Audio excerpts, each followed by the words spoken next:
नागानां च यथा शेषो पक्षिणां पन्नगासनः देवानां च यथा विष्णुर्द्विपदानां यथा द्विजः व्रतानां च यथा राजन श्रेष्ठ चैकादशी तिथि। जिस प्रकार से नागों में सर्वश्रेष्ठ शेष नाग हैं, पक्षियों में गरुड़ हैं, देवों में श्रीहरि भगवान विष्णु हैं, समस्त योनियों में मनुष्य की योनि है, ठीक उसी प्रकार से संपूर्ण व्रतों में सर्वश्रेष्ठ एकादशी व्रत है। अतः इसे संपूर्ण व्रतों की जननी भी कहा जाता है। व्यक्ति अपने जीवन काल में किसी व्रत को धारण करे अथवा ना करे, लेकिन उसे अपने जीवन काल में एकादशी व्रत अवश्य धारण करना चाहिए। नमस्कार दोस्तों, एक बार पुनः उपस्थित हूं मैं आप सभी के समक्ष एकादशी व्रत की कुछ महत्वपूर्ण जानकारियां लेकर के। तो चलिए सबसे पहले हम समझते हैं एकादशी व्रत का महत्व क्या है, क्योंकि किसी के भी प्रति हमारी श्रद्धा तब बन पाती है जब हम उसके महत्व को जानते हैं, उसके महत्व को समझते हैं। एकादशी व्रत भुक्ति मुक्ति को प्रदान करने वाली है।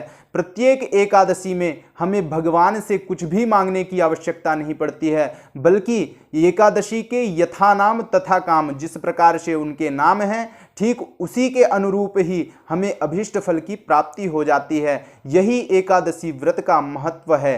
व्रत कब प्रारंभ करना चाहिए, तो इसके लिए हमारे शास्त्रों में बड़ा ही सुंदर वर्णन प्राप्त होता है कि शुभ कार्ये विलंबशात न शुभेतु कदाचन विलंबो जायते गेयः निर्माणे न तुपातने।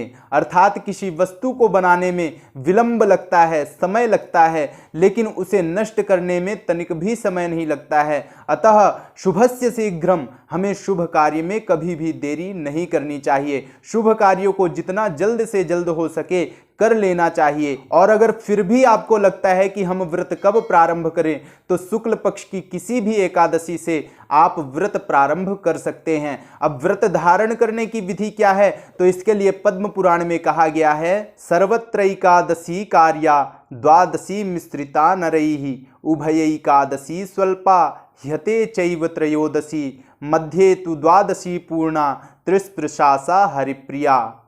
अर्थात एकादशी युक्त द्वादशी और उसी में कुछ समय के लिए त्रयोदशी भी अगर मिश्रित हो तो उसे त्रिस्पृशा एकादशी कहा जाता है।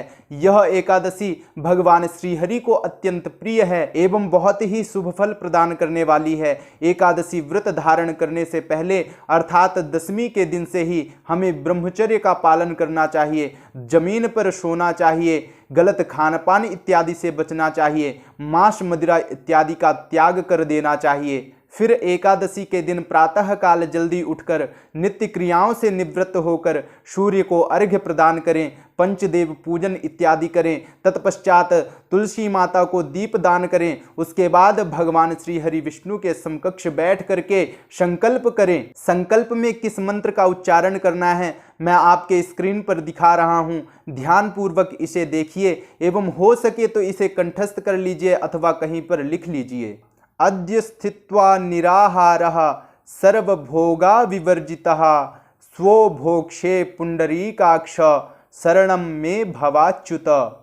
हे अच्युत, हे केशव, आज एकादशी के दिन मैं निराहार रहते हुए आपका व्रत करना चाहता हूँ। आज के दिन मेरे मन में संसार की किसी भी भोग विलासा की भावना जागृत ना हो। मैं आपकी शरण में हूँ, आप मुझ पर दया बना करके रखिएगा। इस प्रकार से एकादशी के दिन निराहार रहते हुए द्वादशी के दिन भगवान को भोग लगा करके फिर स्वयं भोजन ग्रहण करना चाहिए। इस प्रकार से जो व्यक्ति शास्त्र विधि के अनुसार व्रत धारण करता है उसकी समस्त मनोकामनाएं पूर्ण होती हैं एवं भगवान श्री हरि विष्णु की कृपा उस पर सदैव बरसती रहती है। आशा करता हूं यह जानकारी आपको अच्छी लगी होगी। अगली वीडियो में हम समझेंगे कि एकादशी व्रत किस किस को धारण करना चाहिए, एकादशी के दिन क्या करना चाहिए और क्या नहीं करना चाहिए। बंधुओं, अगर आप सभी मेरी इस वीडियो से संतुष्ट हैं तो हमें कमेंट सेक्शन पर अवश्य बताएं और अगर आपने हमारे चैनल को सब्सक्राइब ना किया हो तो चैनल को अवश्य सब्सक्राइब कर लें। आप सभी का बहुत बहुत धन्यवाद। जय श्री राम।